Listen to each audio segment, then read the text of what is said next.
Welcome back to Point of View, where we present all sides of the story, including yours. Tonight, Minnesota's newest budget forecast shows a surplus. Is it possibly a sign of a turnaround? Chris Berg, host of the Chris Berg Show on AM 1100 The Flag, talks to a state lawmaker tonight about where that money came from and just where will it be going. Good evening. Tonight in the Hot Box, Minnesota State Senator Gretchen Hoffman. Gretchen, thanks for joining me in the Hot Box. Some good news. Budget surplus in Minnesota of $323 million more than anticipated even as of last November. So that's good news, and I want to start here. 3/4 of this budget improvement is because of lower state spending, and a big chunk of that is because you spent less or saved money on the health care programs for the poor. Aren't those the people that need government programs the most? Well, I think that's a little disingenuous. The poor in Minnesota are receiving health care, but there's a lot of waste in government. There's a lot of duplicate spending, and we cleaned up some of those spending issues last year in some of our budget bills. And so the people in Minnesota, we're still spending a lot of money in Minnesota. I've talked about this a number of times with a lot of people about how tied our state money is with federal dollars and how little room we actually have to move. But with our reforms that we did, we reformed the system. The people that need the care are getting it, and we cut our spending. And I think that's a beautiful thing. Obviously, when you get a budget surplus, it's obviously good news. The other aspect of it is this. For quite some time now, Minnesota's been borrowing money on the backs of the schools. I know $5 million of this 323 has got to go back to the state reserve fund. So it leaves you with about $318 million left. Is that going to go back to the schools to repay them, or is there a chance this might go somewhere else? Well, no, it won't go to anybody else. There's lots of people out there that would love to spend us down to zero again, but the Republicans are in charge. We're not going to allow that to happen. But I want to clarify something when we talk about the schools. The schools always get their money, but all we do is just change the payment schedule. We just delayed the payment schedule. And it is an accounting trick. I've said that everywhere I've been. It was actually one of the parts of the budget that I protested the most against, because it's just an accounting trick. We just delay payments. But the extra money that we have, the surplus, will start paying back the school shift that we did.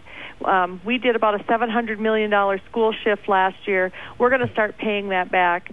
There's the DFL has been doing school shifts since the 80s. There's many of us down here that don't like it. It doesn't help in the budgeting process. It doesn't help the schools to have a stable budget. So there's people down here, I'm one of those included, that are trying to work to get some of those problems solved. The other big conversation, obviously, here in rural Minnesota is the aspect of property taxes going up. And a lot of people are saying, hey, the state of Minnesota is getting their fiscal house in order, but they're doing it on the backs of the local political municipalities, local towns, more rural areas. And I had Representative Kent Eakin on my radio show earlier this week. He had this to say about just this. The nonpartisan research says that the taxes are going up more than seven times faster in the rural and greater Minnesota areas than they are in the metro area, and that's because of changes that were made in the last tax bill, which included the complete elimination of the homestead credit.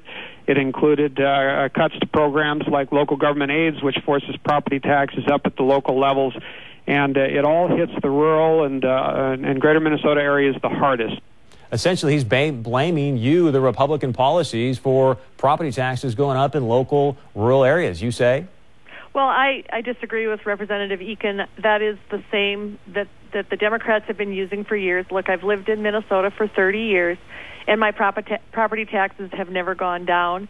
And he's talking about the elimination of the market value credit. That was a program that was never fully funded. It disguised where spending was taking place. When you take from the taxpayer, send it to a government agency, and then another government agency sends a portion of it back to the local governments, that disguises the spending. But I want to make the point that property taxes are a product of local governments. They levy them, and they collect them, and they spend them. And we are trying to make those relationships between your local officials and the taxpayer more transparent and more accountable. And so this part of that part of our reforms are to show the taxpayer who is actually spending the money and where it's being spent. And I will stand by that reform. I've even had city managers come to me and say, Senator, we acknowledge the program wasn't working. And I'm on an LGA. And the other thing I will say is LGA did not get cut last year. It got frozen at 2010 levels. And so while they didn't get to spend as much as they wanted, they got the same amount of money they did in 2010. And if you look at our economic cycle right now, there are many businesses right now that are saying, look, we're not making any more money. Why are you raising our property tax? Why does government have to continue to grow? And those are some of the policies we put in place to stop the growth of government. Senator, the other big news out of Minnesota today, finally a Viking dollar deal. The state is going to put up $398 million. Now, you finally looks like you're starting to get your fiscal house in order. Do you think the state is going to pass the legislature that you guys are going to pony up the $398 million for the stadium? Well, that is an interesting question. There's actually a couple of stadium proposals that have come out.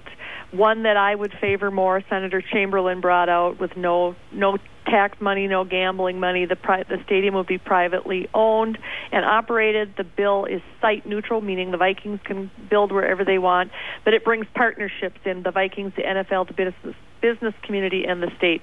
That's one idea that's out there. As far as what I understand, there was a press conference this morning by the other bill authors, Senator Rosen and Representative Lanning, and to be honest, I have not seen the bill. The bill will not be introduced until tomorrow. So what I'm hearing from you, as you know, today has been a busy day, and I did not see the press conference. And so what I hear from you is all I know right now. And until it's just in your gut, a yes or no. Do you think it passes? Yes or no? I'm not sure. I don't know. I'm not whipping the votes. All right. That's capital speak. Minnesota State Senator Gretchen Hoffman, as always, thanks for being in the hot box. And that's my question for you tonight. Minnesota finally starting to get their fiscal house in order. Do you think it's a good idea for the state to pony up $398 million for this new Minnesota Vikings stadium? I'm even wearing my purple tie here with some purple pride for the Vikes, and yet should Minnesota focus more on its just fiscal house, get that thing in order, and forget about the stadium, or should they put that money up? That's my question for you tonight. Anxious to hear your thoughts. Stephanie?